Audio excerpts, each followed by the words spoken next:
You want to be Prime Minister of Singapore? No. Why? So, we all have a role in our minds and in our heart of hearts. And I think my role is to normalize the idea of an opposition in Singapore. That's my role.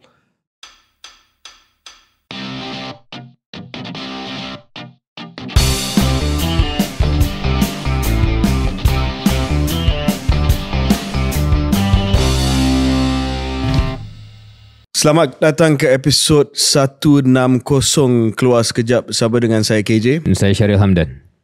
Hari ini kita ada satu episod khas, iaitu satu interview bersama dengan seorang pemimpin serantau, pemimpin daripada negara jiran kita.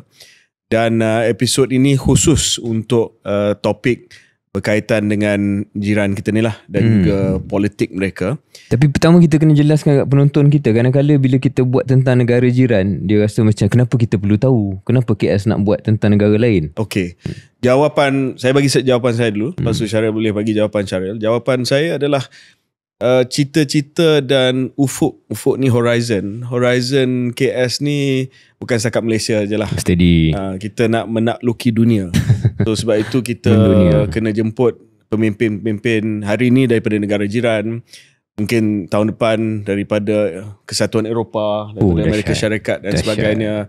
Takkan kita nak jadi jaguar kampung kan? Betul. So that's why kalau ada yang komen kenapa episod ni dalam bahasa Inggeris, kenapa pemimpin daripada negara jiran dan bukannya politik tempatan, saya nak supaya tingkap dunia, jendela dunia, pendengar dan penonton KS pun sama macam kita lah. Satu jendela dunia yang besar, yang lebar, yang tidak hanya terhad kepada Kemaman ataupun kepada Pasir Salak sebagai contoh. Kan? Ya. Dah agak lengkap dah jawapan tu. Kecuali saya nak tambah sebab jiran kita ni Singapura. Yes. Dan Singapura ni ada hubungan kita dengan Singapura ni sangat istimewa. Saling kebergantungan itu sudah lama wujud dan sekarang ini juga wujud dengan Johor Singapore Special Economic Zone, zona ekonomi khas, antara benda yang selalu kita bercakapkan. Jadi kena tahulah apa yang berlaku di negara jiran kita. Dia selalu bagi ungkapan inextricably linked. Maksudnya dia tak boleh pisah lah. Dia sama ada dia suka, dia tak suka, dia sayang, dia benci. Macam mana pun, literally we are attached. The causeway is a physical attachment. It's not even a bridge, it's a causeway. Dan tahun ni mereka akan menyambut 60 tahun. 60 tahun. Semenjak perpisahan. Semenjak perpisahan ataupun semenjak kita expel. Again, there's a point of history lah that we can discuss. But anyway, kita nak memkenalkan tetamu kita. Tetamu kita adalah seorang pemimpin yang aktif di politik Singapura sudah lama. Sudah menjadi ahli parlimen sejak tahun 2011. Mewakili kawasan Aljunied GRC bahagian Eunos. Semenjak tahun 2018 beliau adalah Setiausaha Agung Parti Buruh ataupun Workers Party Malaysia, dan pada tahun 2020 secara rasminya telah pun dilantik pada waktu itu oleh kerajaan Perdana Menteri Lee Hsien Loong sebagai ketua pembangkang ataupun leader of the opposition in the Singapore Parliament. We would like to welcome, thank you very much, the Honourable Mr. Pritam Singh, leader of the opposition Singapore Parliament. Welcome to Keluar Sekejap. Happy to be here. Thank you for having me on your podcast. Yeah. Pritam, we always like to start with a bit of background, a bit of the personal story of our guest. So tell us about who Pritam Singh is. Where did he come from? How did he end up here? Right. I have always been a regular Singaporean. I mean, went to neighborhood schools, I always had a bit of an interest in current affairs, history, which is what I did my first degree in, and always had a sense of the importance of political participation. And I've just innately felt a participatory democracy is fundamental to the human condition. That's me, that's what I believe in. And in that environment, or when one feels strongly about a participatory democracy and you look around and you have a sense that well, this could be much better. Then when I decided it was time, I joined the Workers' Party and started as a volunteer with the party. When did you join the Workers' Party? I joined the party about a year, slightly more than a year before the 2011 elections. Okay. At that time, actually, I was still doing my Juris Doctor program at the Singapore Management University. So that was my second degree, which was a law degree. And the intention before the political window was found was to essentially be a lawyer. Your dad was a judge. Yes, he was. Your dad was a judge. He also spent some time in the military. He did. You also, I spent some you time were in a the commissioned military too. officer. That's right. In the military. That's you right. went to NUS. That's right. You're a pretty establishment guy growing up, I guess. In a sense that, your dad was a judge. To that extent, yes, of course. Yes. So why did you go to the other side? I'm not sure whether I would call it the other side, but it, everyone's different. I mean, whatever rocks your socks, right? I mean, you can't hide who you are, for a considerable period of time. I mean, at the end of the day, the things that motivate you, the things you feel strongly about, these will come to the fore. And I've always felt strongly about a more balanced political system in Singapore. And you felt the Workers' Party encapsulated that purpose? It did, and a large part of that was because of two people. At the time I joined the party, it was the long-time Member of Parliament for Hougang, Mr. Loh Tia Kiang, who was then the Secretary General of the party. He made it possible for the opposition in Singapore to be electable. And in that sense, it was a breakthrough in many ways in the minds of Singaporeans that actually this can be done. The other person was Sylvia Lim, who at that time was chair and is still chair of the Workers' Party.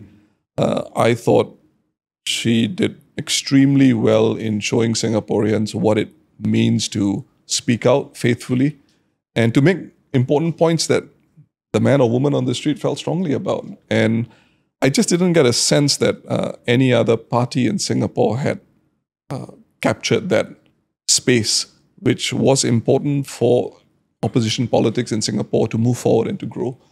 So it was really the Workers' Party. Sorry, Sharon, go ahead. No, I was going to say, you mentioned balanced political power being something important to you. Presumably that's a means though, that's not an end. So tell us more about the end. What is it about WP or what is it about opposition politics that you feel is going to be important for Singapore substantively? Well, when I took over as the Secretary General of the party in 2018, I made it quite clear that the medium-term objective of the Workers' Party should be to have, not just the Workers' Party, but the opposition in general, would be to have 1/3 of the seats in Parliament. And, we're both Westminster-styled, parliamentary systems. And the 1/3 is an important figure because beyond that, you can make any constitutional amendment you please. And it was important as an interim position for the opposition in Singapore, in my view, to at least have 1/3 of the seats. And that it gives a ruling government enough space to rule effectively. And at the same time, a sizable opposition presence in Parliament by virtue of 1/3 of the seats is in a position always to expand if the government starts going off course. We'll come back to that 1/3 idea Sure. a bit later, but just still going back to the political choices you made at the beginning of your journey. There's a perception, both outside and I suppose inside Singapore as well. I've spent enough time in Singapore to know this, that somebody who joins an opposition party, somebody who chooses to be active in a political party other than the PAP, has to be prepared to make some personal sacrifices in terms of career progression, Yes. in terms of societal perception.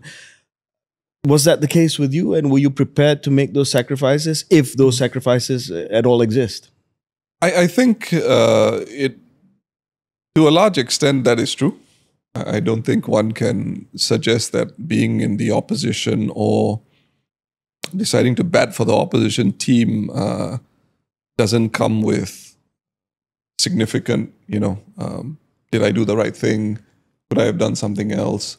And like I said earlier, I think these are the choices you make in life. I was at a particular interregnum in my life when I made that choice, and that was getting ready to start a career in law. So in that sense, it was a good time for me.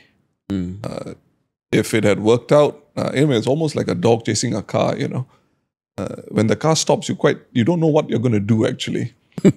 But the car did stop. Yeah. And then you have a choice. Are you going to go head on into law practice and at the same time continue your parliamentary work, which you can do in Singapore as a backbencher? Or are you going to go full on into the legal side of the house? Or are you going to, that's provided you don't win the elections, or are you going to continue solely as a parliamentarian? I don't suggest that it's a simple choice, and which is why I'm quite sympathetic to my colleagues in the opposition, regardless of party, who decide to put their name on the ballot and run, because it's not an easy decision. I think you're under a lot of public scrutiny. I've continued to have people who come and see me and say, I'm afraid my company may not get contracts from the government, for example. Sure. Those sort of concerns. Yeah. I mean, people do verbalize them. Yeah. I don't think anybody will stand up and say, yeah, that's really going to be a problem, because you don't know. But of course, these things work on your mind, right? I mean, it's just only human to feel that way. But once again, these are the choices you make. I suppose in 2011, my calculation was, look, if I do not succeed at the elections, then I will practice and give it another go in 5 years. Yeah. Because I felt strongly about wanting to move away from the online realm and complaining about this, that, and the other, and essentially getting involved and participating and organizing to come to that state where I feel Singapore politics can be better balanced. Just one more from me in terms of who Pritam Singh is as a person. I've noticed this very almost aberration in your CV when it comes to your education. So you went to NUS. Yes. You were a top student there in history and political science. That's right. And then you went to do an MA in war studies at King's. That's right. So still on brand. That's right. Politics, sort of That's international relations. That's right. Then you did this diploma in Islamic studies at our International Islamic University, Malaysia, before you did your law degree. So what was that about? So once I had finished up my MA program, I returned to the Institute of Southeast Asian Studies, which was an institute in Singapore where I had also gotten partial funding to do the MA program in the UK. And the idea at that point was a career in academia. Yeah. And again, it was with a first degree in history, political science, I could see myself going down that road. And at that point, if you remember, it was the time where 9/11 had happened, Iraq 2003, and there was a lot of interest in Islam in the region. And let's just say, even though it's probably not a good way to put it, I mean, there was a lot of interest in that area. And I was interested in it. And I think with that sort of qualification, you're better placed actually to speak of, subject matters like the war on terror, for example. I mean, a simple concept which a lot of Singaporeans who are not Malays also don't know about, for example, is the different madhabs in Sunni Islam, which is the dominant madhab here. What are its norms? What are its cultures? How different is it from the madhab in, let's say, South Asia, North Africa? And these differences are important. And I think without that knowledge, it's difficult to speak with some degree of authority. And at that age, you're hungry for knowledge. And you want to be... Did you have politics in mind when you took that course? Not really. Okay. Not really. That was more of a, let's go down the academic route. Knowledge for That's right. Okay, knowledge sake. With the view to do a PhD and to start working out what's chapter 1 of your thesis going to be, and then you start applying for the schools, and hopefully you get admitted into a good program. But then of course life takes you on a different course. Yeah. and Singapore had just started this university, SMU, and they had a program where, for the first time, if you had a first degree, you could do a second degree in law. And no other university had offered it before, although I think NUS did have a law program, but then you study with the undergraduates. This one was dedicated Mature for students. That's right, for mature students. And that opportunity came up, Yeah, nice. you know, and then you go in that direction.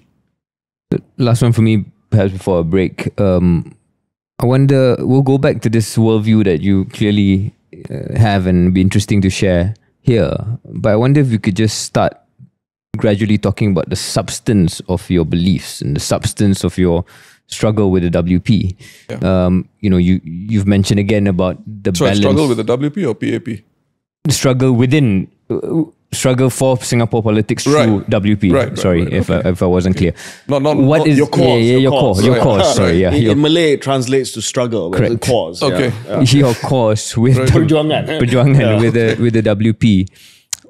What are the sort of main ideological differences, if any, Yeah. with the PAP? Other than the fairness and Right. justice, yeah. Well, I think fairness and justice are actually two incredibly important components of what we believe in. And I think ultimately it comes down to what? Do you want to be a citizen in a one-party state or not?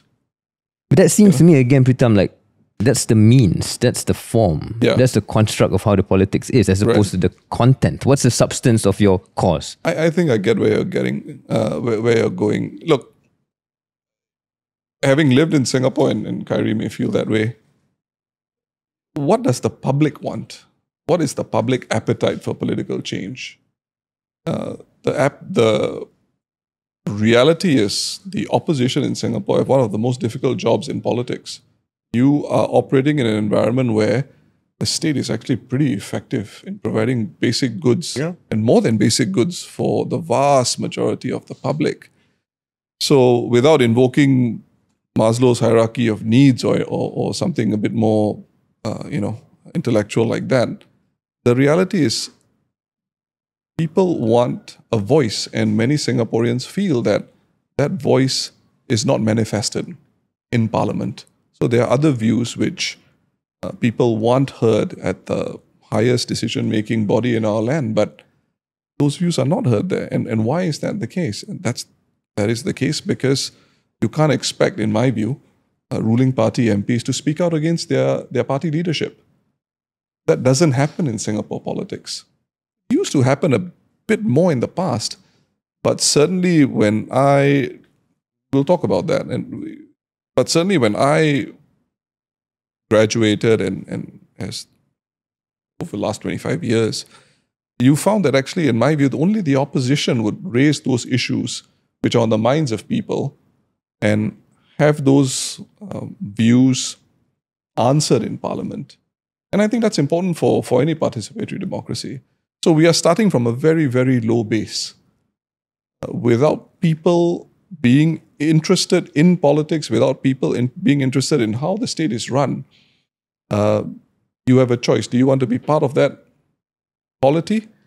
Some people believe it's fine. They want to be part of that polity. I don't want to be involved. This is too complicated for me. I don't want to deal with all these different views. As long as I'm looked after, I'm happy. But I don't feel that way. Having additional voices, multitude and diverse voices in Parliament represented through the opposition is one thing.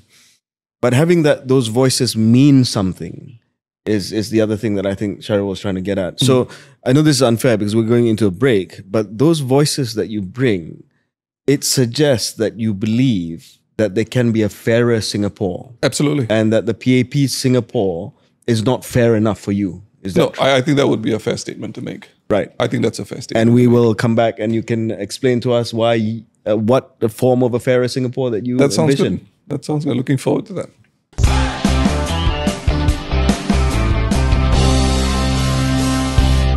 Welcome back to this episode of Keluar Sekejap bersama dengan saya KJ Syaril dan of course Ketua Pembangkang Parlimen Singapura Yang Berhormat the Honourable Pritam Singh. Thanks for being on this podcast, Pritam.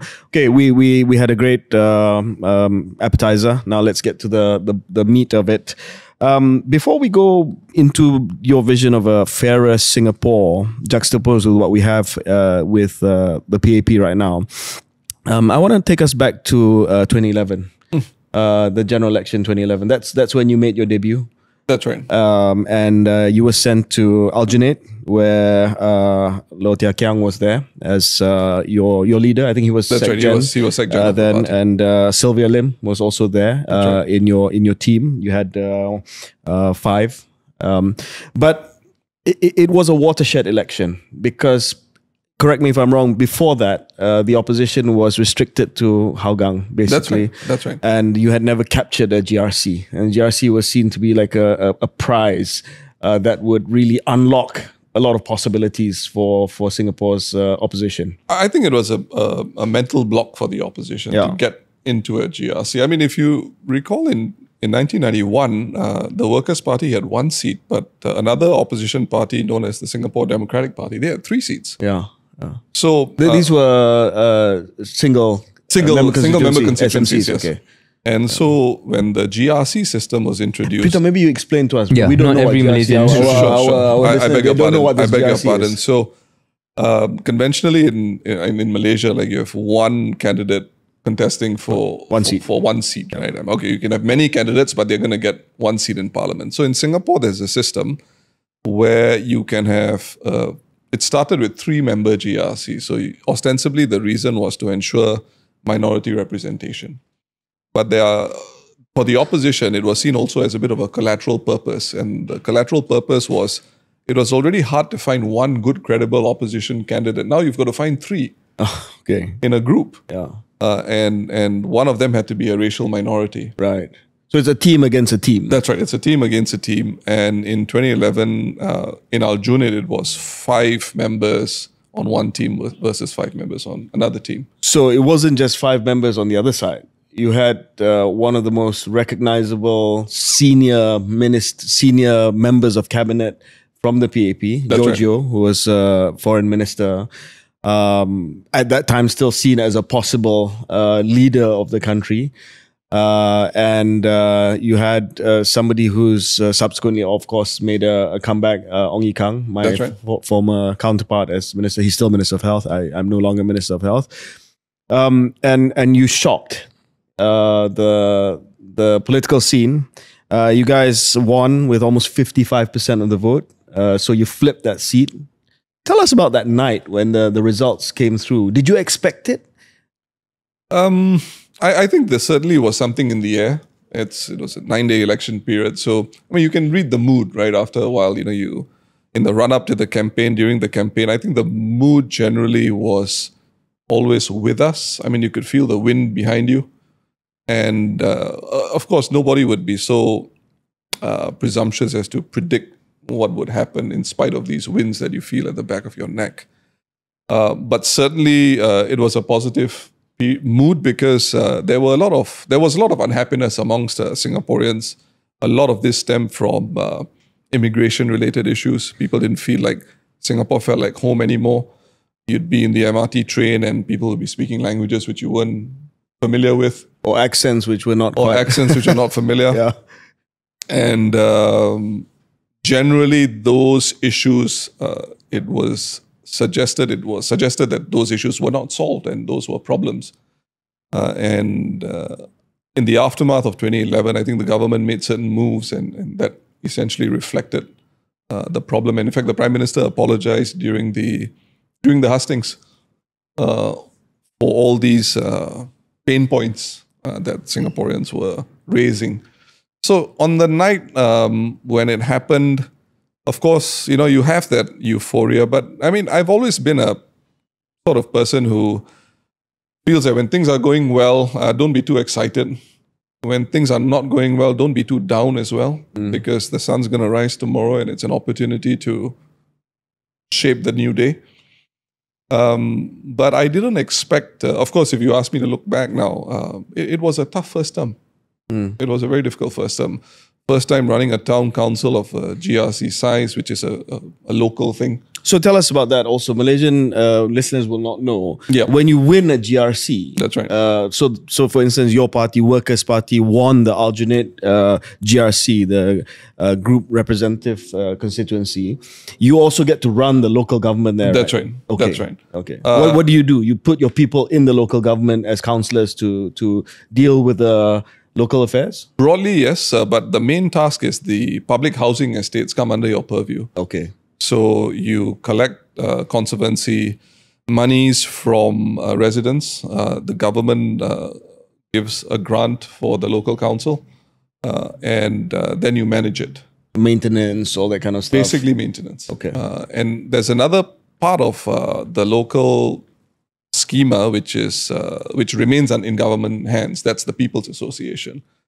But the local council, you run it basically. And for example, in the past, the first Prime Minister of Singapore used to say, if you vote the opposition, you're going to have rubbish that will pile up to 3 stories high. And what he meant was, if you open the bin chutes in the HDB flats, you won't be able to throw more rubbish on if you live on the 2nd or 3rd floors, because they'll all be stunk. So was rubbish piling up in Aljunied after the election? Inshallah, that never happened. So it was. I mean, there were little growing pains, I would say. I mean, there were issues that did come up. I think there was. It was an opportunity that the PAP also took to come after us very hard for the way the local town council was run. What does that mean? I mean, sharp elbows, like sharp elbows is putting it mildly. We had an auditor general come in for an investigation. You had private auditors about how you're spending the money, about how you use the money, how certain mandates were given, and mistakes were made. But I mean, the illusion that we took money and I mean that stinks, because that's never true. And if it was true, I don't think the Workers' Party would really continue as a ongoing concern. But certainly that thereafter in the second term led to certain court cases. I and my colleagues, we were sued to the tune of $33 million or something like that. And that case was eventually settled. But certainly it was difficult. It was difficult. And people think being in opposition politics is just about standing as a candidate and having this manifesto, but a lot of it has to do with how you can actually earn the trust of the people on the ground, running a local town council. From the breakthrough election 2011 to today, or the last election in May of this year, your constituency, your GRC, the Aljunied GRC, has turned from a breakthrough to what appears to be one of the strongholds of the WP. Maybe share a bit about what you've learned in those many years, more than a decade, now leading not just the party, but obviously the constituency as well, and how that has translated, those learnings might have translated to other GRCs that your colleagues are handling. I mean, when you've learned lessons, obviously you want to tell your colleagues, look, this is what you don't do, this is what, these are the paths you shouldn't take.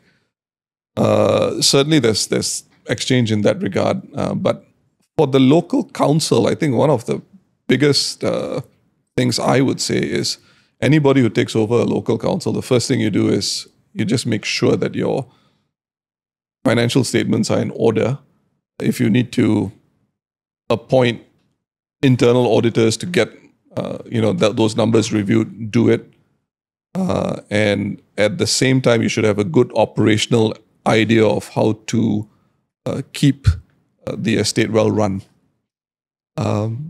Those are the things that really matter to a lot of cities. I mean, if you're a resident in a HDB flat and the place is not swept, rubbish is not cleared, I mean, again, the esteem of the party is lowered in the public eye. I mean, that's exactly the point. The esteem of the party. Do you feel that those performances over subsequent terms really established WP as a serious, not just opposition party, but potential? And let me extend Sharyl's question also, right, and keep it localized to Aljunied, Hougang, and Sengkang, which is the GRC that you won, not the last election before. Yeah.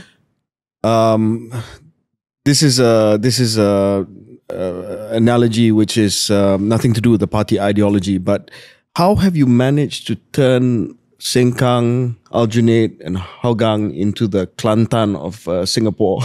Again, nothing to do with ideology, but when I say Kelantan, as in the impenetrable opposition base, if PAS is the opposition there. You know, I'm not sure I'll agree with the metaphor for various reasons. no, take away the ideology. But you know what I mean. It's a strong. You've increased your margins, or you've maintained your dominance there. Well, I think a large part of it has to do with running the town council as best we can.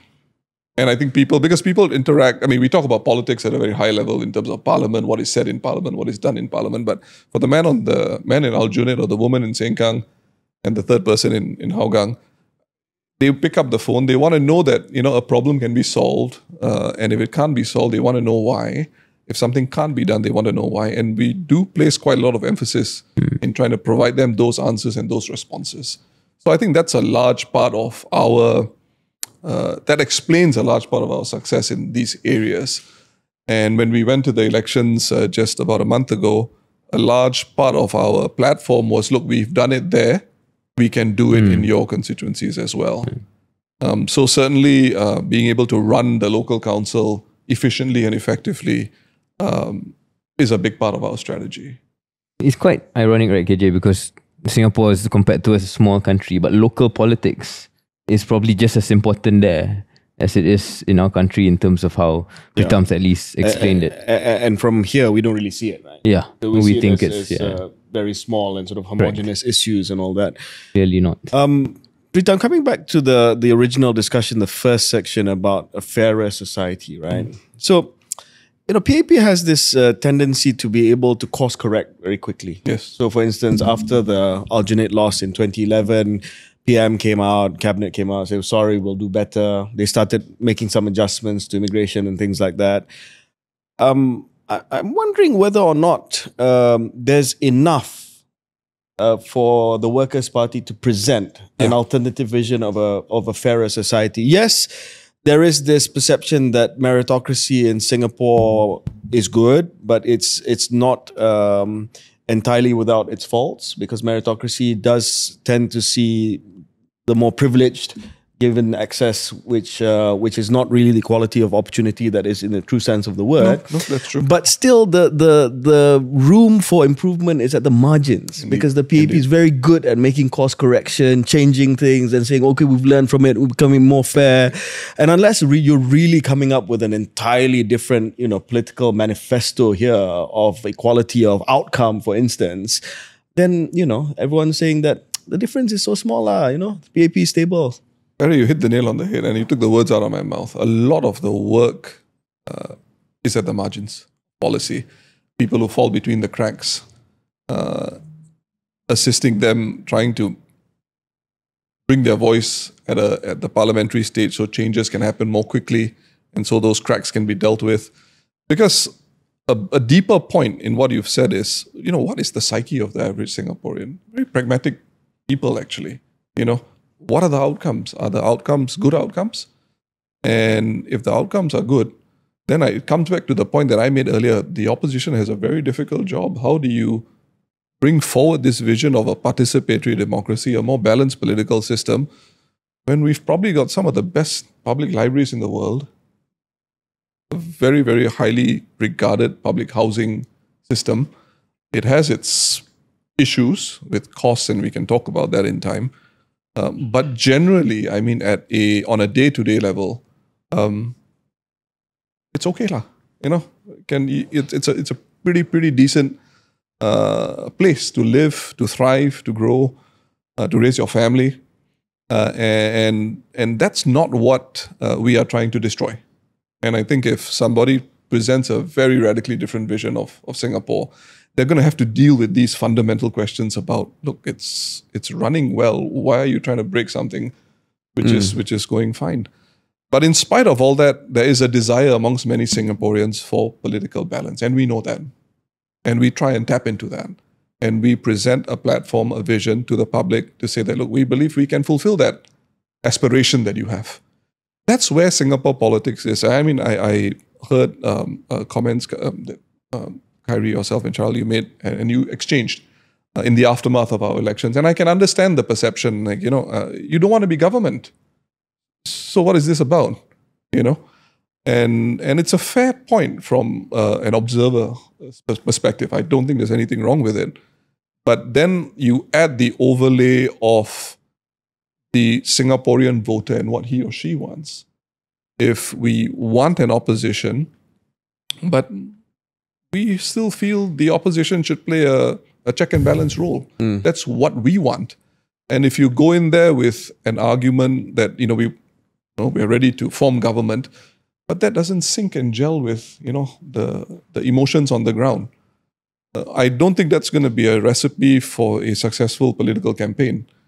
I think it was the Asia Society which had a piece of analysis which is publicly available where the writer said something to the effect of, the demand for reform is exactly massive in Singapore. So is there work to be done at the margins? Yes, there's lots of work to be done at the margins. And if that's where the role of the opposition is going to be for the moment, then that's what it is. I wonder if I could push you a bit more, Pritam. Sure, please do. In terms of that view you seem to have, which is that it is better to make a half step to the left, which is how I've heard some Singaporeans describe WP, rather than perhaps your other opposition colleagues in, say, the SDP that appear, at least from the outside, to be quite a bit more different in terms of their offering, a bit more welfare driven. They're asking for universal healthcare. Yes. They're having some radical ideas about public housing policies, at least more radical than the WP. Oh, certainly. So they would, I imagine, seem to have a different view from you, which is that an opposition's job is to give a radically different alternative, right, rather than just tinker at the margins. How would you respond to that criticism? Well, I would say, firstly, full respect to them. I can understand where those emotions come from and where those views come from and where that vision comes from. But ultimately, the proof of the pudding is in the eating.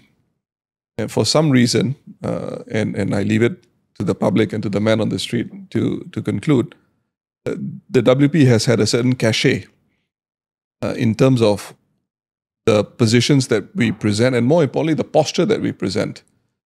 Ultimately, everybody wants a successful Singapore. Everybody in Singapore wants a Singapore that works for the country and its people.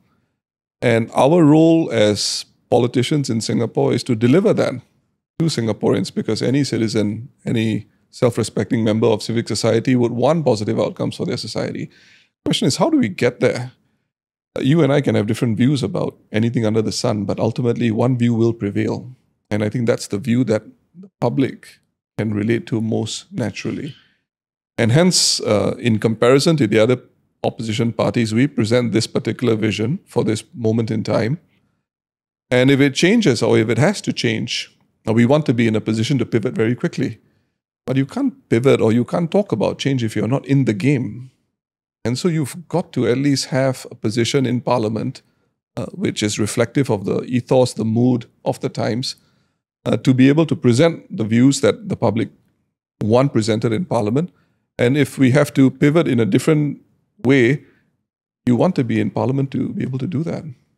Pritam, I'm going to elaborate this on to the election results. Sure. The last elections that you had just about a month ago. Now, there are many reasons and countless commentaries about why it went the way it did. Prime Minister Lawrence Wong got a better than expected mandate. I think widely seen to have come across well and gotten the results for it. Most incoming prime ministers in Singapore have not gotten this kind of bounce that he has. I'm just going to summarize some of the reasons that we've read, some of the reasons that you've also heard of and probably internalized also. One was, I think, that since he was appointed prime minister, he's not put a foot wrong, got a good team. There was a united PAP behind him. No gaffes, no major gaffes from the PAP. In the past, there have been electoral gaffes, and he kept it almost zero defect as far as the campaign was concerned.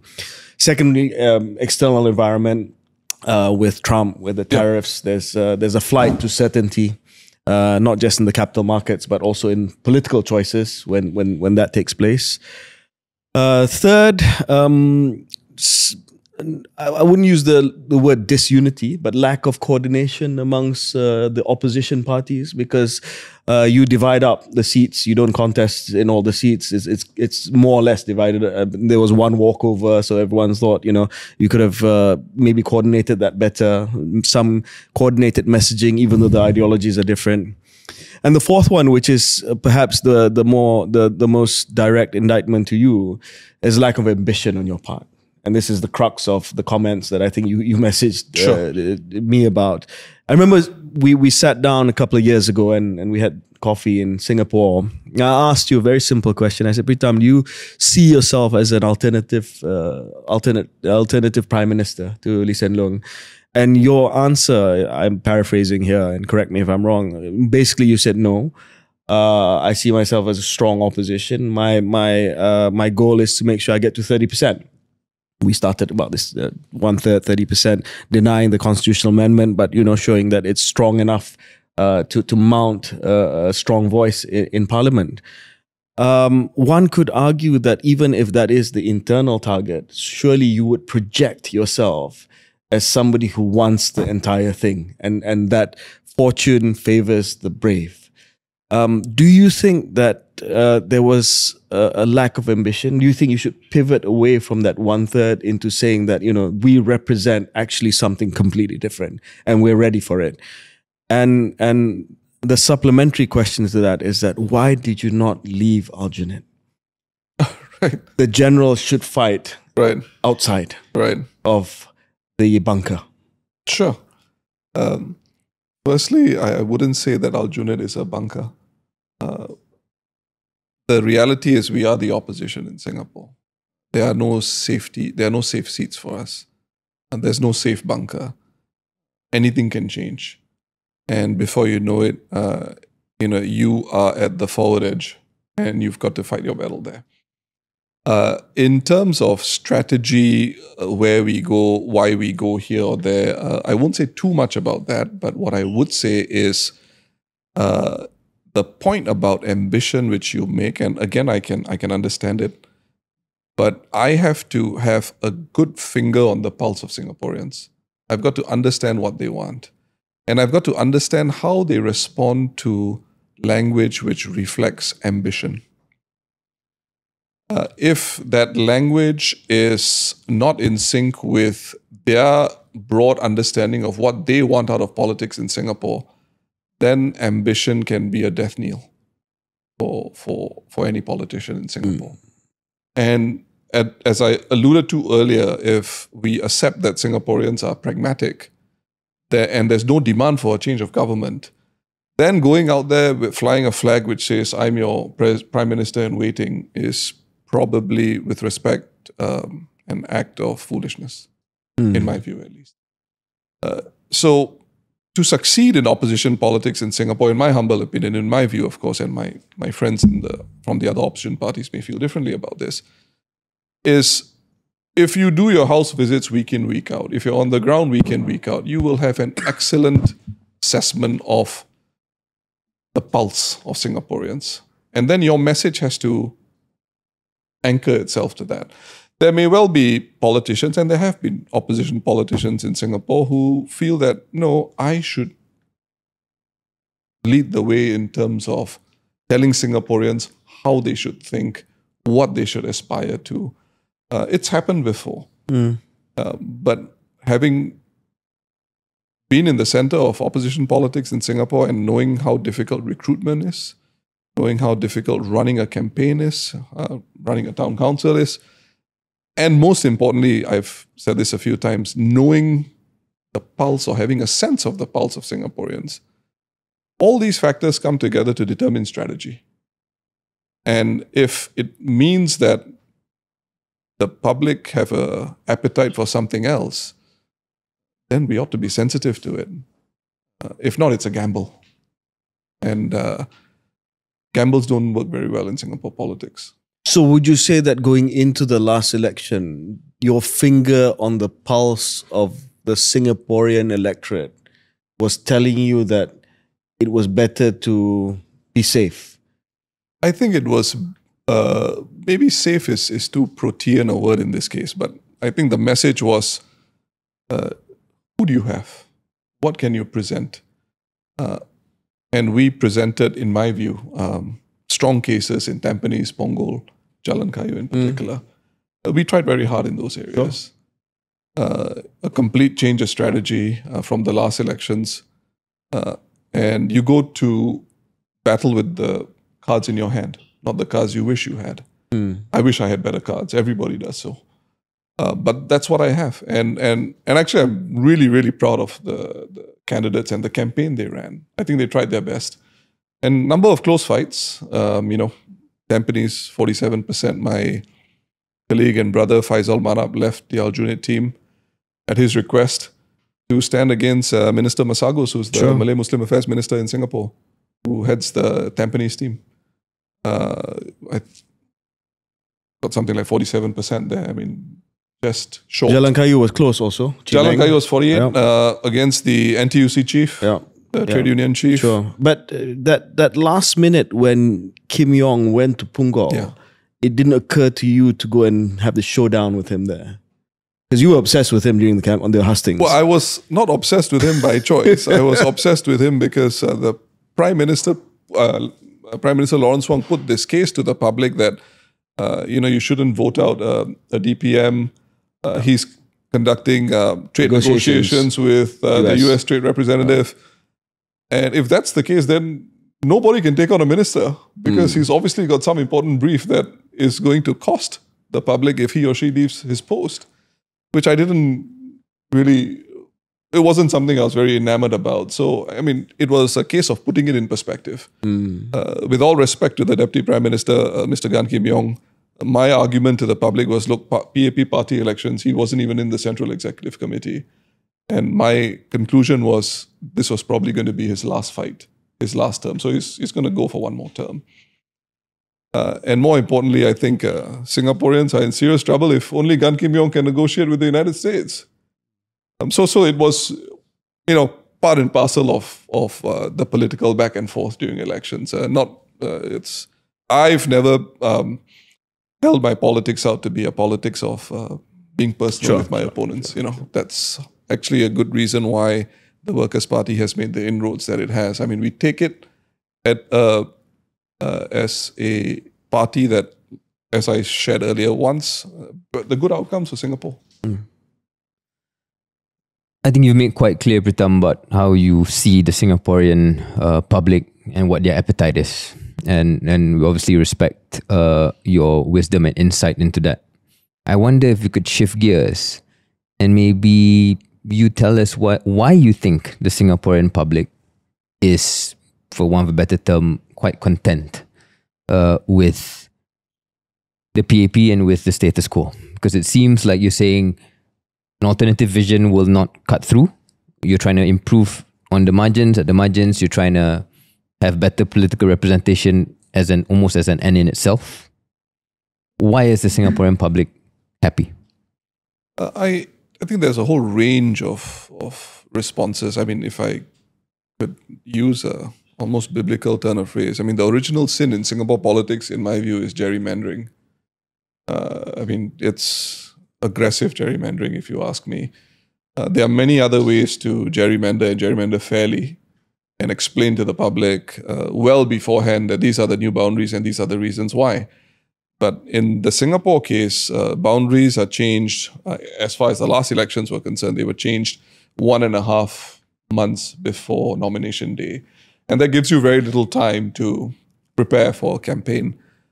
That's one strand or one vertical you can look at, the nature of the system, which just makes it difficult to enter and successfully campaign as an opposition party. The barriers to entry are low. You can't be a bankrupt. You've got to be above a certain age, above 21, and you've got to be a Singaporean. Just three criteria to stand as a candidate to be a member of parliament. But the systemic constraints are real. One of the issues that I made a big deal about in the election campaign was how when new citizens, I mean, every year 20,000 new citizenships are granted to friends from overseas who become Singaporean. And at their inauguration as citizens at citizenship ceremonies, the opposition member of parliament is not present, even though those individuals are taking their oath in that constituency. I mean, I find that incredibly small-minded. Here we are talking about a united Singapore, and you've got such a policy, and that policy has to change, in my view. And that's probably a reflection of the sort of the progressive mind I have in terms of what will bring us to a more cohesive and united Singapore. So there are these issues that crop up every now and then in Singapore and in Singapore politics, which I take issue with. But I don't think I'm getting to the nub of your question. So there are other factors as well why Singaporeans are happy with the status quo. I shared earlier, best public libraries. There are good policies there, which Singaporeans appreciate. And I'll be remiss if I said, or if I didn't say that even the opposition think that there are good policies around. And in fact, many a time in Parliament, we support bills which the government puts up for first reading, comes up for debate. We get the clarifications we want. Government clarifies, lays out its case, and we think those will lead to good outcomes for Singapore, and we vote in favor of them. But in other cases, there have been laws which we disagree with. In terms of the general public, in 2011, I remember I was asked by the Straits Times, what's good about Singapore? And I identified two particular areas of interest which I felt many Singaporeans were happy with. One is how green Singapore is. A lot of thought put into parks, into green lungs, green spaces, and public libraries. Today, 10, 15 years later, I can say this, we've got excellent public gymnasiums for ordinary people to go there, work out. I mean, the stuff that you find at Anytime Fitness, I mean, it's comparable, if not better.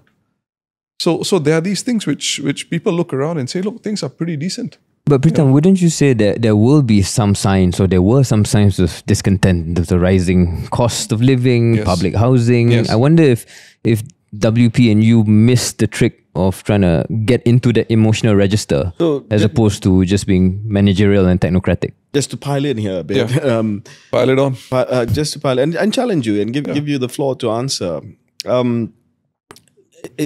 Yes, I think let's talk about style of opposition. You're very measured, you're very considered, you're fair. This is what's coming across. But I think the counter argument, something maybe Shahril is alluding to, and I'm going to say it in very graphic terms, is that in the jungle that you're in, which is the Singapore political system, and with the big beast that exists there, you've really got to take your gloves off and be a street fighter. The way that your founding prime minister was a street fighter when he faced off against the communists and the left, and he spoke as a street fighter. And shouldn't you be that street fighter, inciting the Singaporeans instead of saying, oh, we're actually quite good in the margins, people fall through the cracks? No, incite them, saying that the cost of living issue is unacceptable, the housing prices are unacceptable, this immigration of people laundering money in the country is unacceptable. I mean, these are hypothetical issues, and really getting people riled up. This gerrymandering on the eve of elections. I mean, in Malaysia, you'll have thousands of people in yellow t-shirts campaigning for free and fair elections in the streets, incited by the opposition. And you don't see that's the trick that Shahril alluded to. Number one, we did talk about cost of living issues during the elections. We did talk about housing during the elections, but the PAP didn't take the bait. So when I, for example, go out there and say, look, you raised the goods and services tax when the winds of inflation were blowing at their strongest. Why did you do it then? Couldn't you wait? And during the elections, no PAP politicians substantively wanted to deal with that because they know, and this is what you mentioned earlier, Khairi, where no gaffes.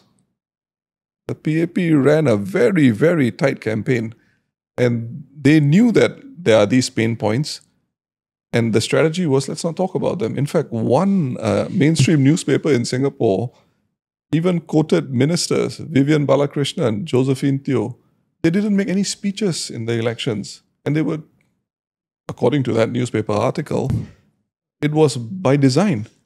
Don't say anything stupid, which will make Singaporeans angry. Just retail door-to-door campaigning. That's How are you, uncle? exactly, How are you, exactly, auntie? Are you exactly. okay? All that That's kind right. of stuff. Don't say anything which can suddenly turn the mood or turn the nature of the campaign.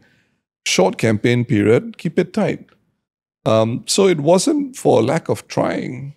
And in fact, these are issues which we've talked about ever since. I mean, I started way before the election campaigns. I started doing the budget.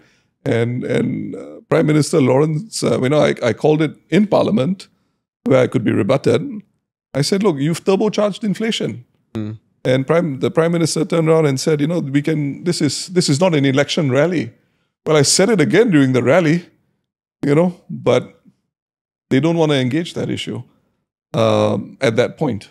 Or they probably decided, look, this is something we can't win anyway. Nobody's going to say, or nobody's going to back us and say, yes, raising GST was a good decision.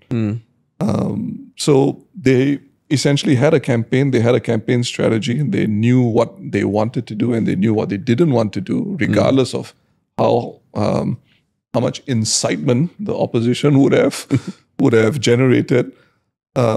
Besides the fact that if people go out like how they did in Kuala Lumpur, everybody will probably get locked up.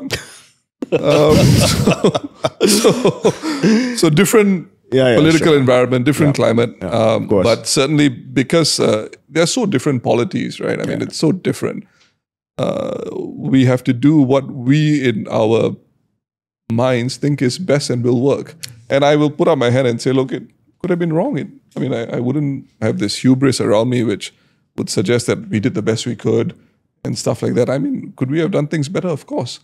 But in Singapore, I think, number one, we're dealing with a very pragmatic population. It is sophisticated. It knows what it wants. And it knows what type of opposition it also wants. We had four-cornered fights where the other opposition parties got 0%. Yeah, sure. I mean, so the Singaporean voter is very sophisticated. And accordingly, we have to align our politics in a way which can ensure that the opposition continues to grow and thrive in the Singapore context. Okay, we'll take a break and come back after this. Excellent. Yeah.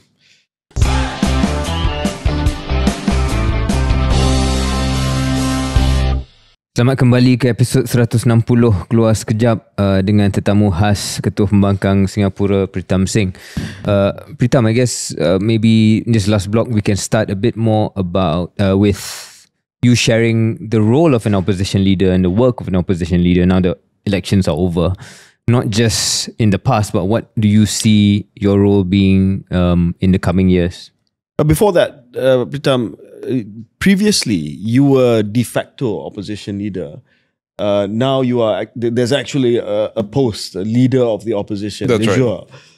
What's the difference between the two? Do you have a salary, extra allowance? That's right. You have bodyguard. You have a bodyguard. Tadala. Okay. Yeah. So yes. In 2018, when I took over as SecGen of the party, then I took over the position of my predecessor, Mr. Loh Thia Kang, in Parliament. Then after the 2020 general elections, after we had won 10 seats in Parliament, the Prime Minister then, Mr. Lee Hsien Loong, announces this appointment. It's a parliamentary appointment, so it's not a statutory appointment. So Parliament determines what would be the salary, which is essentially it's double the salary of an MP. Okay. And at the same time, I have 3 legislative assistants, each of whom I can pay up to I think it's $1,300. So they're part-time, really. So you have 3 individuals, and you're at liberty, of course, to hire one person for $3,900, for example. I mean, you could compress it all in one. Is a shadow cabinet institutionalized? So do you get a shadow front bench as well? No, you don't get a shadow and researchers and all that. Oh no. That doesn't happen. And even if it did, I mean, we don't have enough MPs to cover all the ministries. So I mean, there've been noises in some quarters, that you should in concert with the conversation that we had earlier about pushing for a shadow cabinet and things of that nature. But I think what we're doing is we're working towards the important ministries getting good coverage on them and responding to the office holders as would be necessary. But generally, yes. So unofficial, official, de facto, de jure. It's a de facto appointment now. In fact, on the 4th of May, when the day after polling day, one of the journalists at a doorstop was asking me about, so you're leader of the opposition. I stopped her and I said, I'm not leader of the opposition. I don't know, because Parliament has to move the necessary motion. And arising from that, when I spoke to the Prime Minister, who called me a few days later, he said, Pritam, by the way, I'm the leader of the opposition is still going to be extended to you. So then you get an idea that, okay, this is where we're going, because like I said, it's not a statutory appointment. Right. But hopefully we make more progress and good progress, and then somebody else will step into the position, and we can expand, and that expansion also will be a function of a more successful Singapore, and a Singapore that Singaporeans want. But as a leader of the opposition, it's not just in Parliament that you do stuff. It's outside, right? So it's not. It's actually just in Parliament. Okay. Yeah. But as beyond the role or the official title, right, you clearly are a figurehead. The perception of society saying that, if somebody's going to make a statement, it even will if be it's you outside of Parliament, it's Pritam, because he's the main opposition guy. Or are you not even comfortable saying that's the case? By the book only. Well, I'm pretty sure that my friends in the other opposition parties will not want to be fettered by the leader of the opposition. Okay. Yeah. They'll say whatever they want to say, whenever they want to say, wherever they want to say it. Do you guys have this adversarial PMQ style Westminster where you and Lawrence face off on every Wednesday or whatever it is? No, we don't have that. Do you have that in Malaysia? We starting do to have it. Yeah, a version of it. We have a version of it. Yeah. Okay. Yeah. But it's not necessarily between the PM and the leader of the opposition. It's between the PM and anyone that writes in. So it's not this half an hour block in Westminster where it's Wednesday at 12 against Kelly or Badenoch or whatever it is. Yeah. Right. Yeah. Would you like something like that? Have a go at Lawrence every Wednesday. Well, I mean, I think this is where we come back down to the pulse of the Singaporean voter. The pulse is not they there, would not they there. want that? They are too pragmatic for that, I think. What's wrong with that, though? So, I mean, what's unpragmatic about no comments from me, but I think it's fine to go back and forth and have things cleared in Parliament, but you'll be surprised at different political cultures and how a political culture develops. Right. I mean, in Singapore for the longest time, there was no opposition in Parliament. None at all. This is, 67, 68, all the way up to 1981. And in that period, when the average Singaporean says, well, there's development, I mean, there's growth, I mean, things are happening. Of course, many other things happen which people are unhappy about. Yeah. And those could not be verbalized. And this is what we remind Singaporeans about constantly. Would you prefer Singapore without an opposition presence? And the answer is no. Yeah, I can imagine what a PAP response might be, saying that this is the height of political theatre. It only proves how fast you can think of pithy one-liners and not consider debate in the House. I'm not asking you to answer. I'm answering on your behalf. I can see a PAP politician saying that. Yeah. Pritam, you alluded just now to playing with the cards that you have in your hand. It seemed to me as I listened to the answer that there was a certain lament of how difficult it was to get better cards. So as a figurehead, as a leader of Workers' Party, how difficult is it to recruit? How difficult is it to get people of quality to come join your cause, come join your party? Well, I mean, it is difficult. I mean, short answer. It's a short answer, but the explanation is, of course, for every individual, the explanation meanders. I mean, we look for people who are interested in fighting on this side of the fence. And we are interested in Singaporeans who are in it not for some personal vainglory, but because it's important to have a rational, respectable opposition in Parliament.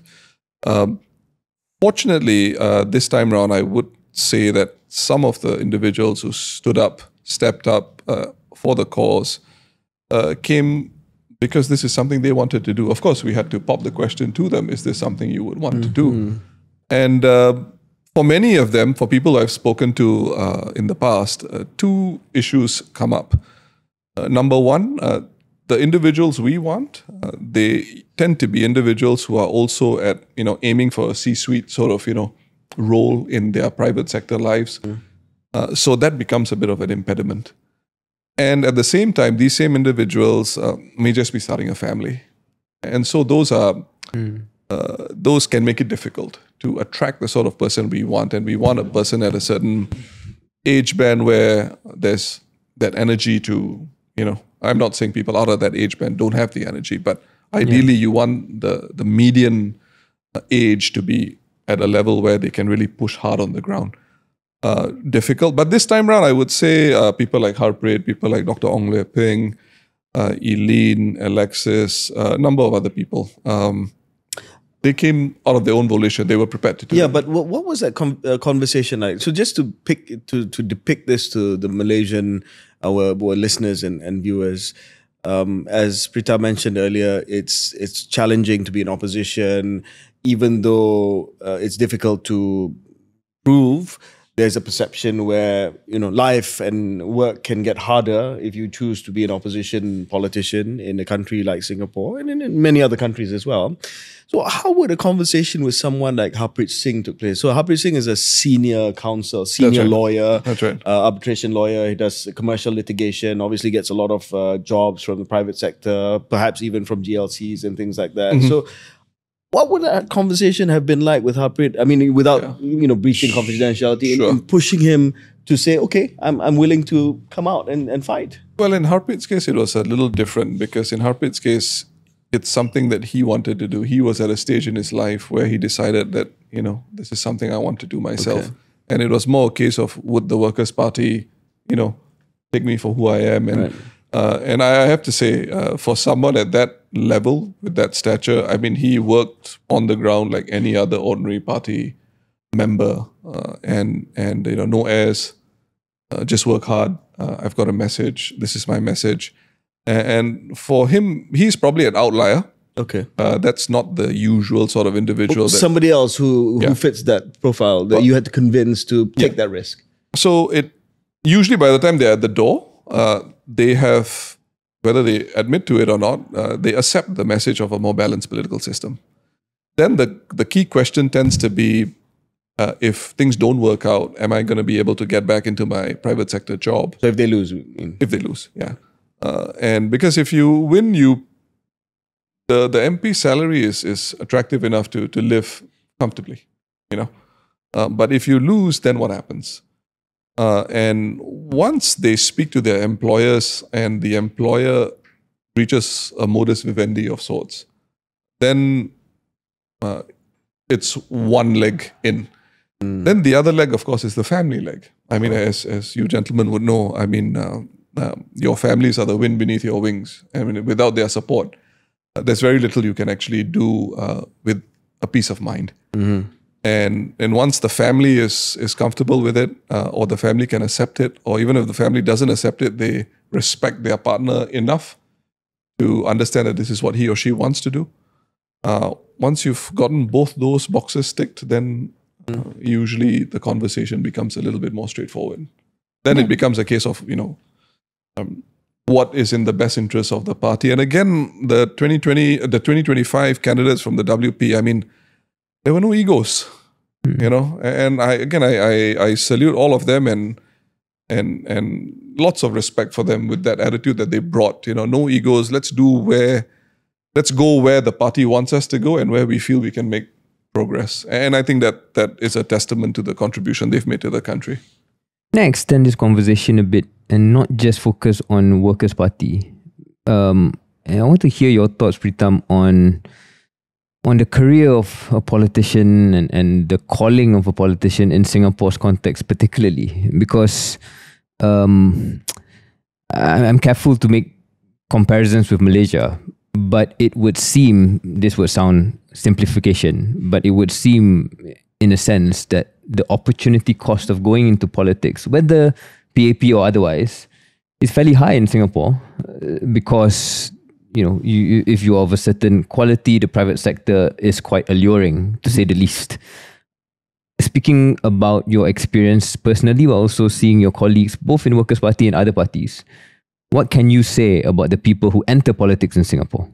Well, clearly they are individuals who I can't speak for my parliamentary colleagues across the aisle. I can't speak for the PAP experience because in many cases they go to higher things. Even if they lose, There are certain places where they can go, government-linked companies, NTUC. So They lose upwards. they lose upwards. It's, how, Unlike us. how poetic. You've done pretty well for yourself as well on this podcast. God We had bless to you. create that luck. Yes, you made that luck. That's true too.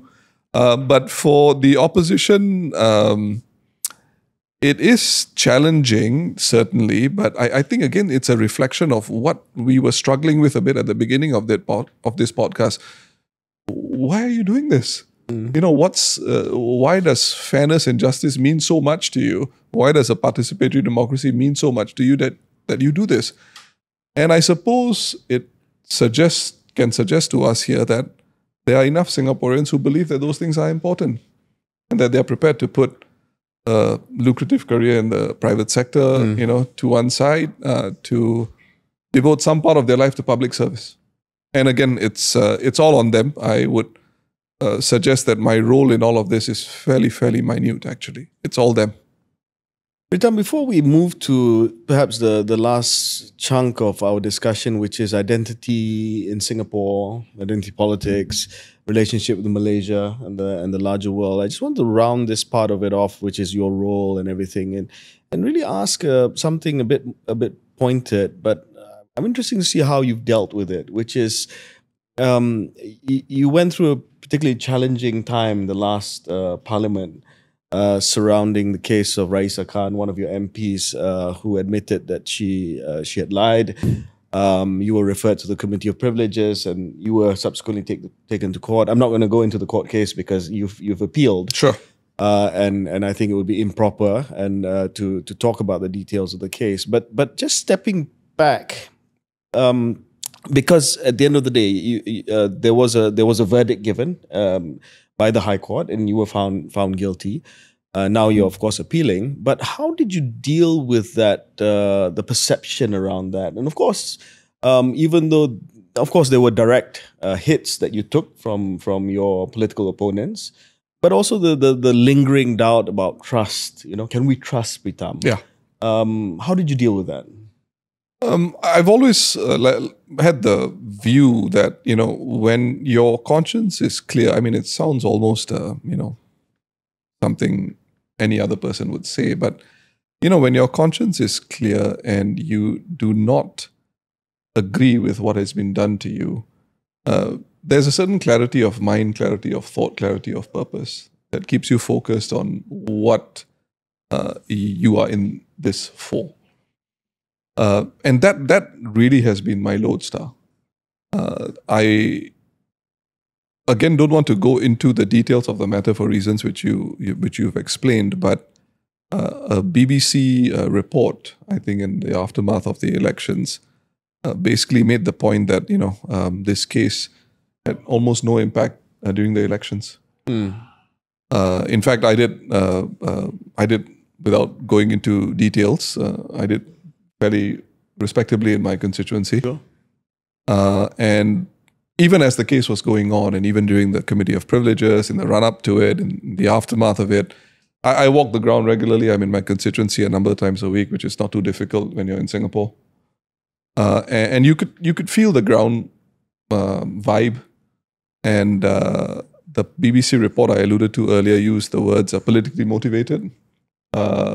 Persecution almost of the leader of the opposition, and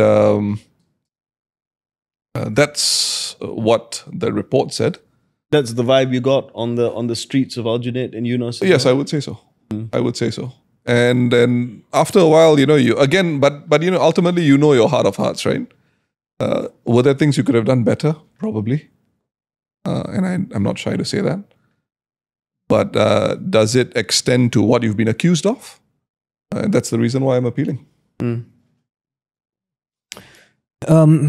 we talk a bit about how Singapore and Singapore's polity manages multiracialism and multiculturalism? On the surface, there's some similarities between our two countries, but in other ways, it's quite different. Yes. In terms of the model of multiracialism. Yes. I want to give you an opportunity to describe, as the leader of opposition, how would you describe Singapore's management of multiculturalism? before getting into it, I think the starting point of both countries was different. And so the trajectory has been naturally different. And I think the reasons are understandable to me. I think one can make a case for multiracial society anywhere in the world. And then there's the reality of what is equitable. And Malaysia made certain choices. Singapore made certain choices. And in fact, those choices were also a function of what happened in the early 60s. What I would say is the ruling government in Singapore takes multiracialism very seriously. And I cannot think of any other way to manage a society with different races than telling all of them that all of you are important and everybody has a place at the table. And even though I'm not in government, I don't have an insight to the discussions they have behind closed doors. As a citizen, I would be very disappointed if my government worked in any other way. And as a minority in Singapore, I have been blessed with excellent relationships with members of the Malay community, members of the Chinese community, members of the Indian community, and even other new citizens who've come to Singapore from places like Myanmar, the Philippines, and who are now naturalized Singaporeans. I think it's really important to remind people constantly, not just in words, but in deeds, that all of us are one people. Is it perfect? It's not perfect. I mean, it's always a work in progress. There are bumps along the way. It does happen. But my mantra always has been, look, we've got to work at it because when one is born, you don't know what race you really are, right? Yes, you understand your father or mother is a Malay, Indian, or Chinese, but I mean, these are all twists of fate. And if somebody else was born into a different race, into a different religion, I mean, the least we can do is be respectful towards one another. And I think that should really be the fundamental building block of any society, to respect one another. And that's how you get a strong country, and that's how you get a united people. I think those are first principles, Pritam, that all of us would agree. Absolutely. I concede that. Those are first principles. Would you manifest those first principles any differently? I wouldn't, because I am passionately race neutral about things. This is really one of the main reasons why I have no difficulty, going to a public space in Singapore in my constituency and speaking to everyone just like another person, because I don't want them to see me as Pritam Singh the Indian. I'm just Pritam Singh, another person. I could be Pritam Singh a Chinese, Pritam Singh a Malay, and it wouldn't make any difference. And that's the sort of relationship I want to have with the community. But I know that race exists, religion exists. And if I know these things exist, then the best way for me to negotiate them would be to respect them.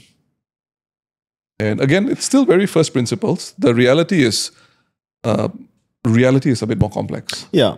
On the fact of reality being more complex.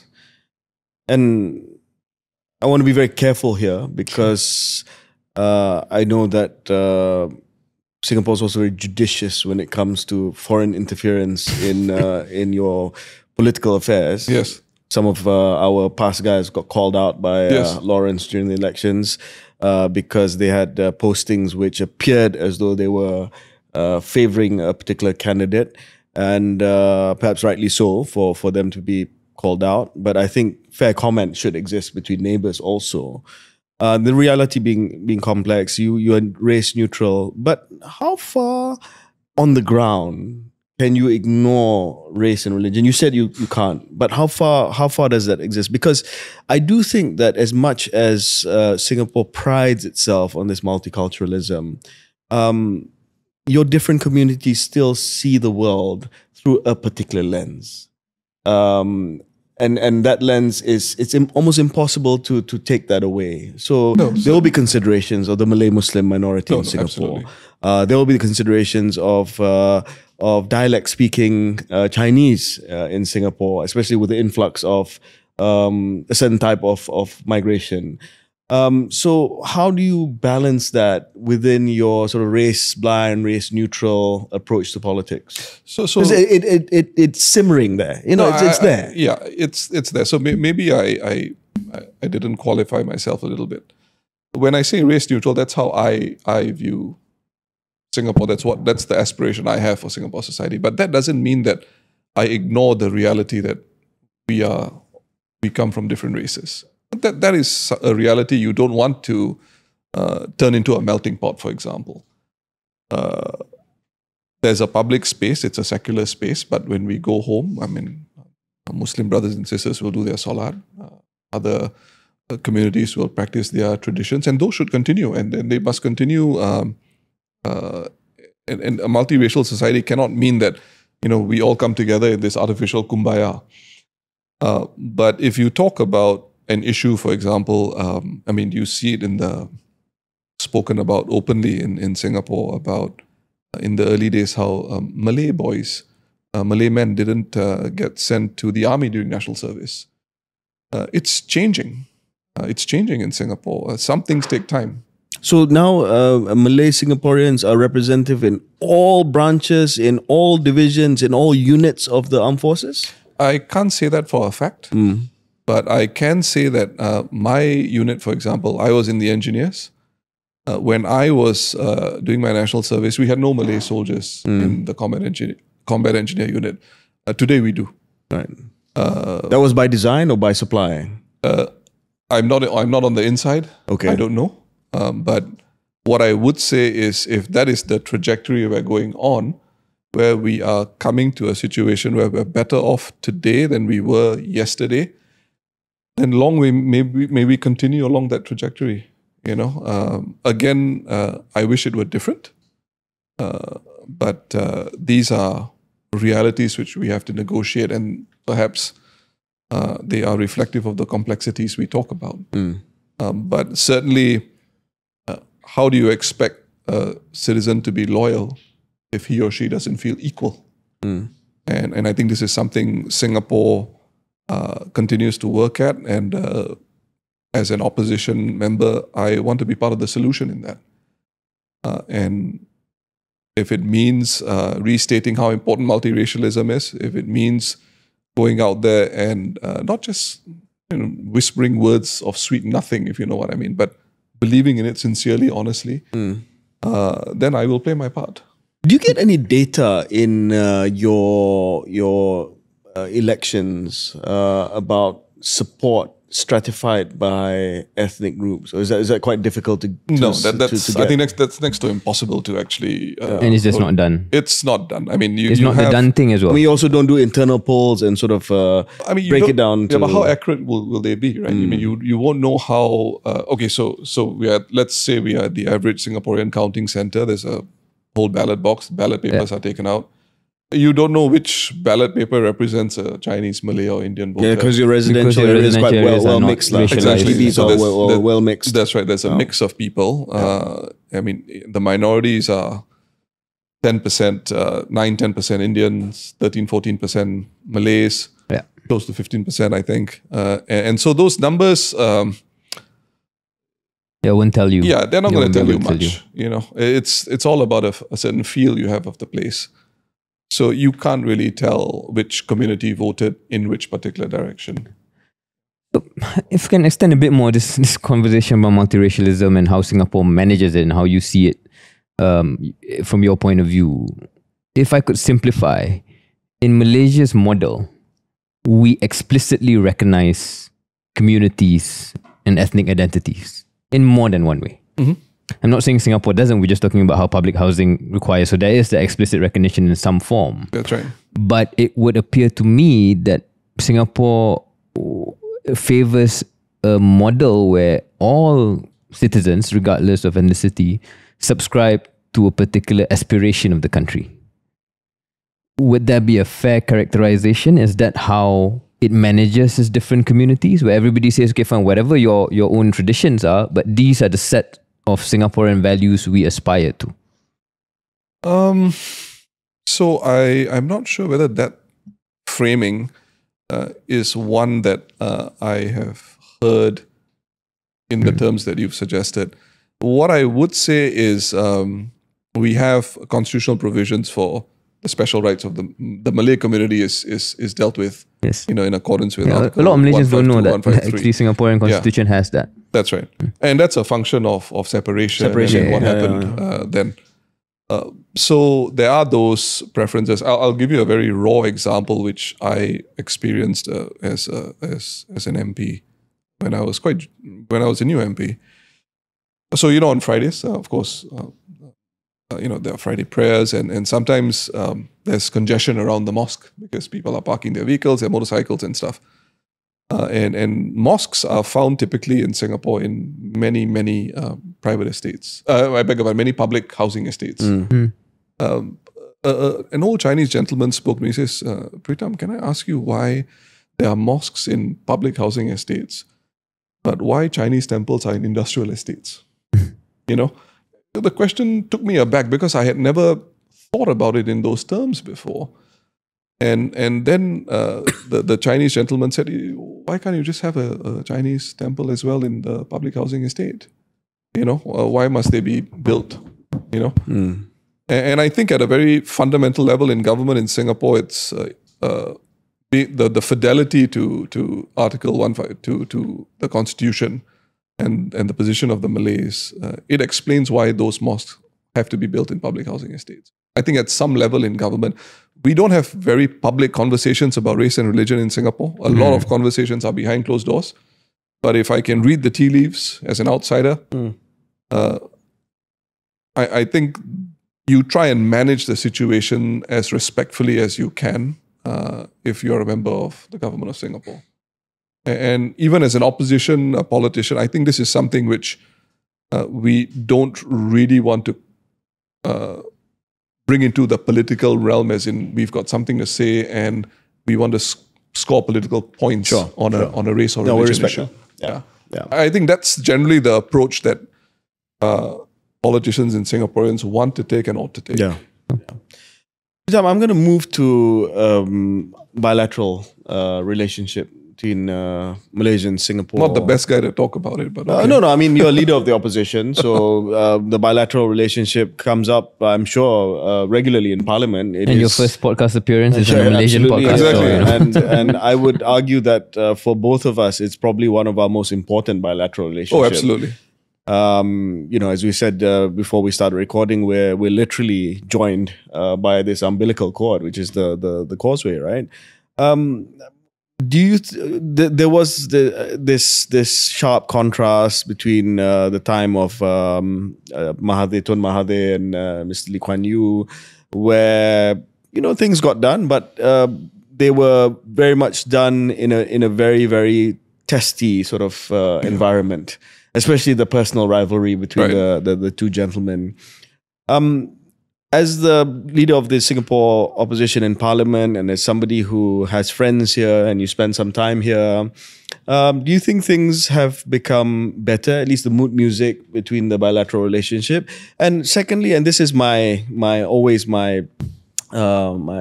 pet cause, is that do you think more can be done in terms of more crossings, more freer and more open border between us, something like Schengen, where, we don't have to have passport checks anymore.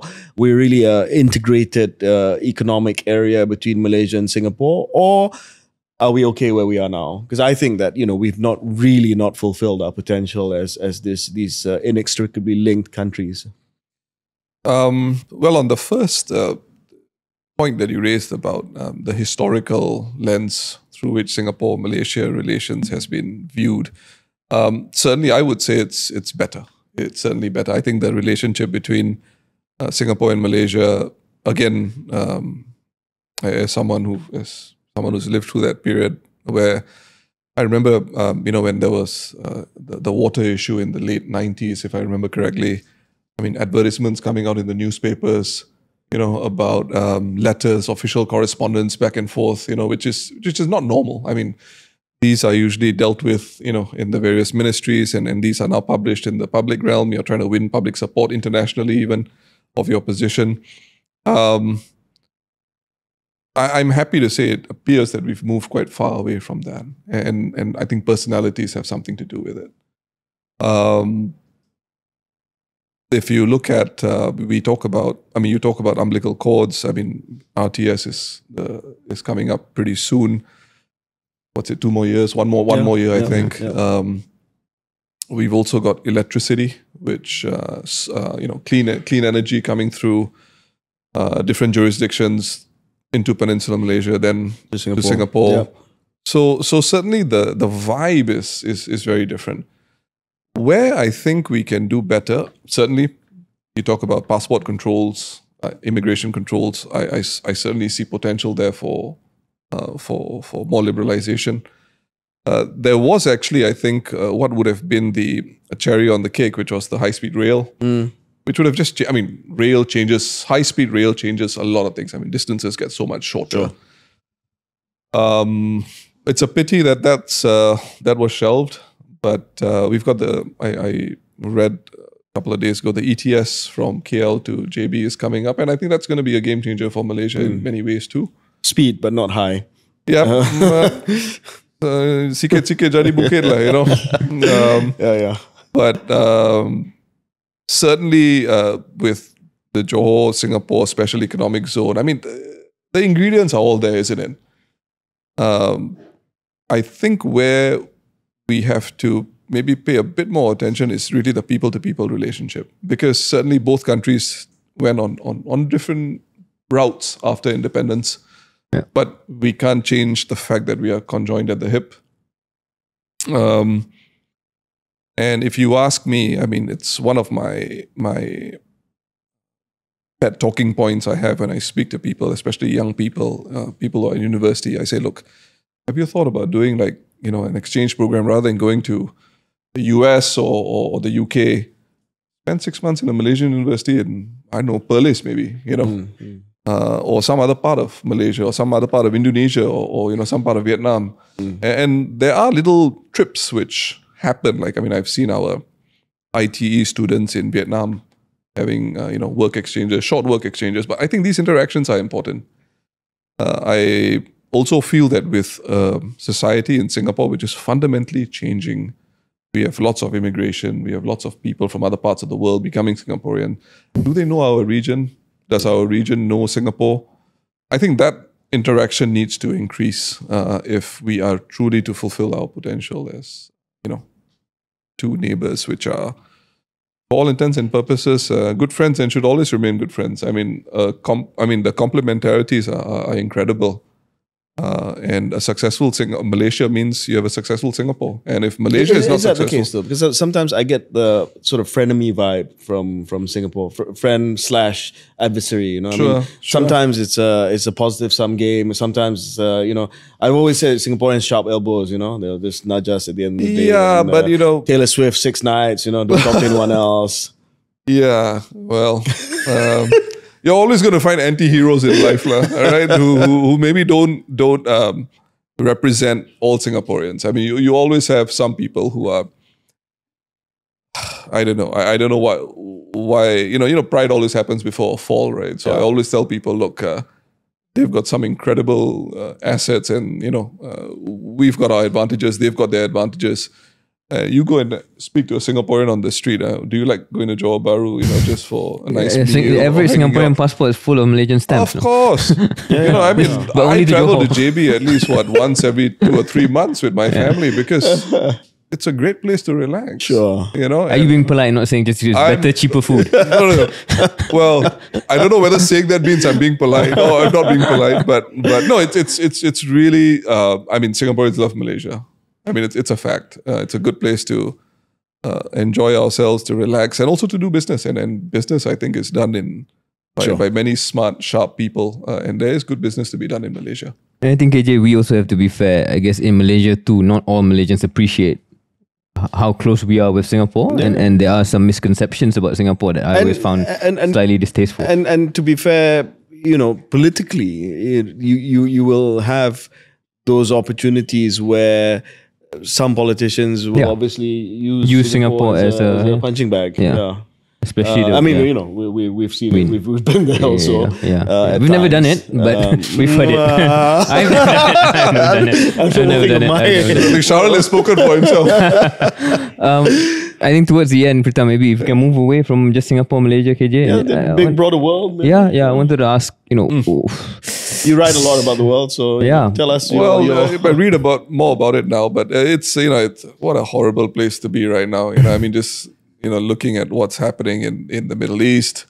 I mean, the and you've spoken, actually, sorry to butt in, but you've spoken a bit about Palestine. A bit more than the average Singaporean politician, I would have thought. Well, yeah, I think it's such a fundamental issue for Singapore because regardless of your race, whether you're Malay, Chinese, or Indian or whatever, I mean, it's a humanitarian issue fundamentally. But more importantly, as a citizen of a small country in the world, which is so heavily dependent on international norms and rules and laws. I mean, if an advanced country can just dominate another country and break all sorts of international legal norms, I don't think that's a good sign for small countries like Singapore. I mean, where does that leave us? So, I mean, it's no surprise that in our manifesto going into the elections, we basically made a call that, look, the two-state solution is something that it has to be considered, and Singapore should recognize the state of Palestine. Not because, as some people suggested, we were trying to win the vote of a certain constituency. I think it's far more important than that. This is about what sort of international norms do we believe in? What are the sort of norms that we will champion and that we will fight for? And I think we need to be clear about that. Yeah. And that's where we come from. But more generally, I mean, I think Trump's the 90-day moratorium is coming up quite soon. I'm not sure what the state of play is with regard to tariff. I think Singapore is hit with 10%. Yeah. I think Malaysia maybe more. 20 or whatever, 26%. I don't know what the good people in our respective countries in the ministries are doing. Our trade ministers in DC as we speak. Negotiate. Yeah. So I'm pretty sure our folks are doing the same thing. How will that impact Singapore? Greatly, I would say, because we're so export dependent. I mean, Singapore, we are relevant when we are relevant to the world. The day we are not relevant to the world, we've got problems. So our posture, again, is very outward looking. So lots of things which are uncertain.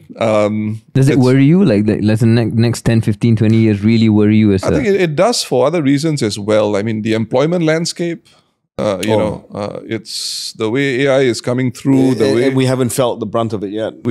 I don't think we know what we're getting into. We're starting actually. to see it though. Yeah, there are little canaries in the coal mine starting to rear their, fluttering about here and there. But it's a concern. It's a deep concern because we've had some data coming out from early part of this year about employability of Singaporean graduates of universities and even diploma graduates.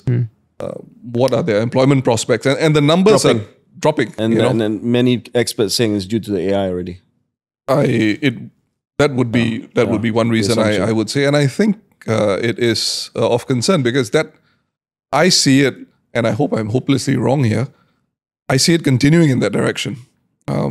Because just think about it. Like 3-4 years ago, people were talking about coding and saying everybody who goes to school should learn coding. Yeah. Nobody did. Now ChatGPT can code. You just need to learn how to prompt it, how to code. That's right. Your skill is not as a coder, but how effective your prompts are. Yeah. And so those things suggest to many of us that the employment landscape is something we got to keep our finger on quite closely, because when people don't have jobs, and that's when things can go really, really bad. It's a given for both Singapore and for Malaysia that we don't choose sides in this the most significant geopolitical rivalry of our time, which is between the United States and the People's Republic of China.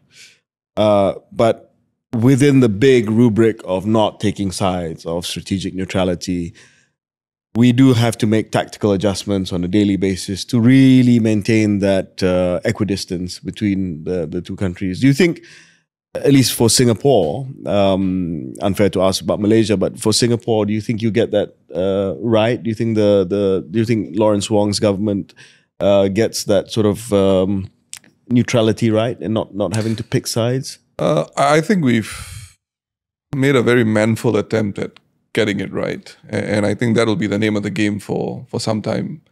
but there's something that's going for not just Malaysia and Singapore, but a few of our neighbors as well. That's ASEAN. And we, ASEAN, people tend to think of it as this He doesn't like ASEAN. Now he is a big ASEAN critic. I'm an ASEAN like proponent. He is a critic. I like ASEAN. I like the idea of it. I just don't think the idea is coming to fruition. Young gun. He's like, this is slow, glacial, it's useless. Well, I mean, I can understand that sentiment, but it's one of those things which you miss when you don't have it, I guess. And I think in this environment, you realize how helpful it actually can be, particularly on the tariff front. I mean, there are moves, I think. But they're all negotiating separately. No, of course. I mean, I think you can have a spaghetti bowl with people getting into bilateral relationships with others, and at the same time, you can also have a multilateral sort of overlay over it. Two things can be right at the same time, sort of thing. Yeah. But I do feel that it gives both Malaysia and Singapore a bit more heft. Yeah. Than it ordinarily would when you have partner nations singing from the same song sheet. So I think it hopefully it gives us another arrow in the quiver to deal with some of the problems that are going to come, in the years that follow. But yeah, overall, certainly Malaysia, Singapore, internationally, it looks like it's a difficult couple of years ahead. But that's why neighbors need to be close. Last question for me. Yeah, last from you, and then last from me, maybe. Yeah. Your own personal story. You've come so far since that 2011 victory until now. Where do you see yourself in the next 5 to 10 years? Well, I hope in the next 5 to 10 years we have a better handle of some of the fundamental issues in Singapore, which is cost of living, cost of doing business, and housing. I also hope that Singapore as a country, as a society, is more united. I also hope that the public recognize the importance of having a rational and respectable opposition in Singapore, and one that delivers good outcomes for Singapore and Singaporeans, even though you're not really the one pulling the lever of policies, because that's the duty of the government of the day. But I believe we are far better off as a country, as a society, as a people, with a balanced political system. And me and my colleagues intend to play our role to evince such a system and to get us there. And we'll do our best. And hopefully we, at the same time, also have an excellent relationship with our counterparts in Malaysia as well. Couple of last questions from me, Pritam, and thank you so much for spending this time. I know you're on holiday in Malaysia, perhaps taking some private time in Malaysia, and to take a couple of hours to spend time on a podcast. I do apologize to your wife and to your kids. Oh no, they encouraged me to go. They said, "Daddy, it's about time you get on a podcast." Behind the curve. You want to be Prime Minister of Singapore? No. Why? So we all have a role in our minds and in our heart of hearts. And I think my role is to normalize the idea of an opposition in Singapore. That's my role. And I hope to be able to bring more like-minded people on board. So being a Singaporean and being in a Singapore which has a functioning and effective parliamentary democracy is my life mission. And that's how I see my role. Okay, that's fair. Last one, I want to end by talking about the PAP. Sure. Again, wrong person, but I'll try. Not the wrong person, absolutely the right person. You're standing across them in Parliament, and that in itself is impressive, Pritam, because I think a lot of people who play the role or are in the role of leader of the opposition have a thankless job, more so when you have a very dominant party like the PAP, and that's a fact. That's not an opinion. That is a fact. How they're dominant is something we can discuss at another time, but it is a fact that they're dominant. And one of the reasons why they're dominant is quite apart from everything else. They are well organized and they think about the future. Indeed. I think that there's a lot of thought in the PAP about future-proofing the party and about succession planning. And now you've seen Lawrence go up. You've seen his generation of the 4G leaders taking over the senior position. So Chun Sing is up there as coordinating minister. Yi Kang has gone up as coordinating minister. You've seen the likes of Desmond Edwin taking over bigger portfolios. You've seen some of the newer guys coming up at the Minister of State level. So clearly this is a party that's not, just thinking about today and the last election. It's thinking about many, many election cycles into the future. And it will continue to do so because this is an existential priority for them to continue to win. And because in their minds, they may deny this, but I'm saying this, in their minds, PAP is Singapore and Singapore is PAP. With that, and with that as the backdrop of this question, can you ever see Singapore without the PAP in the driving seat? Well, even Lee Kuan Yew could see a Singapore without the PAP in the driving seat. He has been on record to say, there may well come a time where it's fear-mongering. I mean, I'm talking about the reality, realities on the ground that you walk. Well, we know, one day could be a long time in politics. Things can change very quickly. And like I said, there are fundamental changes that are happening in Singapore society. An entire generation is moving on. You're going to have much more, up around 2030. I mean, 1 in 4 will be above 65. And you don't know how people's views and their experiences and their expectations of life can shift. So I think we need to be in a position where, as a default, we are capable of being that rational, respectable opposition in Parliament. And if the PAP really suffers a major malfunction, then if push comes to shove, you want to be in a position where you can say, look, we're ready because we've got these years of experience under our belt. And I think that's a great insurance for Singapore.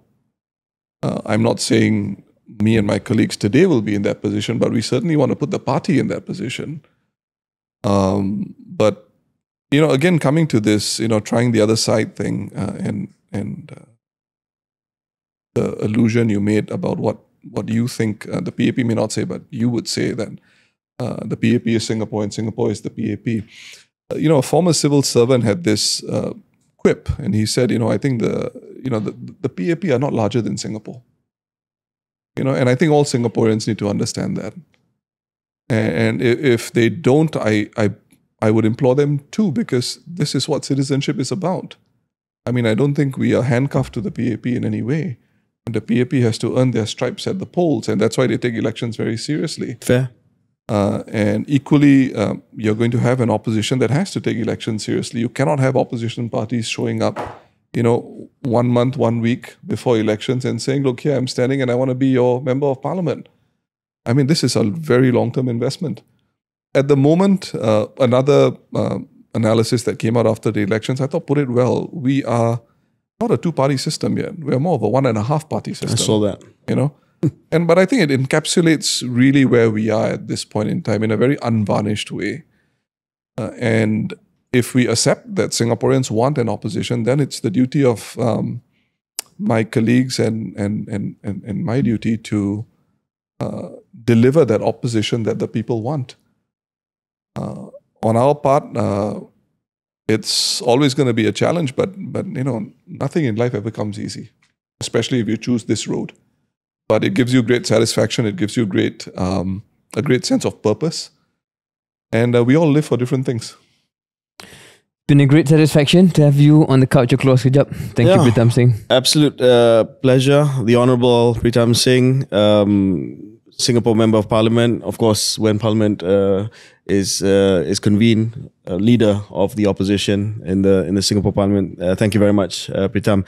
Terima kasih kepada semua. Syaril, saya rasa episod yang sangat bagus lah. Ya, sangat menarik. Memberi perspektif kepada pendengar dan penonton KS berkenaan dengan politik di negara jiran kita, dan penting untuk kita faham apa yang sedang berlaku di sana. Dan off air nanti kita akan tanya Pritam siapa anggota PAP yang boleh juga datang ke Sofa Keluar Sekejap. Terima kasih. Terima kasih. Thank you very much.